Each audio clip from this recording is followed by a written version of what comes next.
So yeah, we got to beat Donald Trump, but we got to make sure that our economy and this political system actually works for folks. I believe it can be done, but I think we also have to be clear-eyed, because not every town in America is like Iowa City.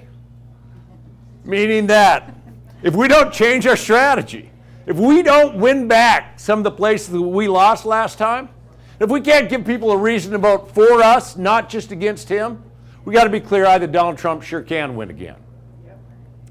And I believe we can because I've seen it. In 2016, I was the only Democrat in the country to get reelected statewide in a state where Trump won. Donald Trump took Montana by 20 points. I won by 4. 25 to 30% of my voters voted for Donald Trump.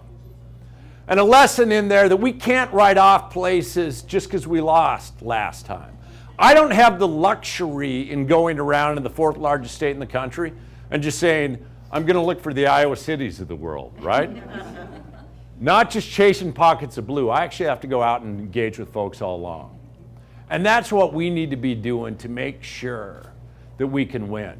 And look, I get that I'm the 37th candidate in this race or something like that. And, you know, when I first got in, so I announced at my high school classroom that I went to and that my daughter's in, then actually did a day of press and came to Des Moines. And first I'm walking in and somebody goes, "It's so great, but what took you so long?"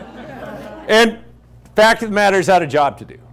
My legislature, which is actually a little bit more Republican than yours is in Iowa, was still meeting at the time. And I had to do things like save health care for 10% of our population, get Medicaid expansion reauthorized. So I certainly wasn't the first in. I will be on the debate stage in July, at the end of this month, so. But I do believe also in this greatly divided time, the government can work.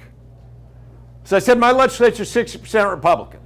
And even with that, yeah, we've been able to expand health care to 100,000 Montanans. Yeah, we passed one of the most progressive and aggressive laws to kick dark money out of our elections. Yeah, we've made record investments in our K-12 system.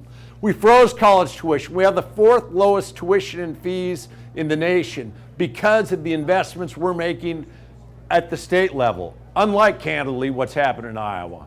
But we haven't also made it all about just those that are going to college. We've made 7 of my 10 community colleges, 5 of my 7 tribal colleges, not even about a degree, but about a professionally recognized certificate or apprenticeship, so people can actually make a decent living learning some skills. As a result, folks are climbing into the middle class in Montana at a higher rate than any other state in the country. Been able to do that by certainly, I look for common ground, but that doesn't mean you compromise the values that we all hold. I also have more vetoes than any governor in the history of Montana.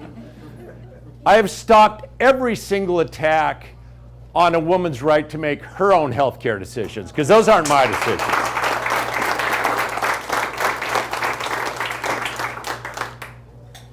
25 states in the last 2 years actually made it harder to vote, disenfranchising people. We preserved access to the ballot box. We've also preserved access for injured workers to the courthouse.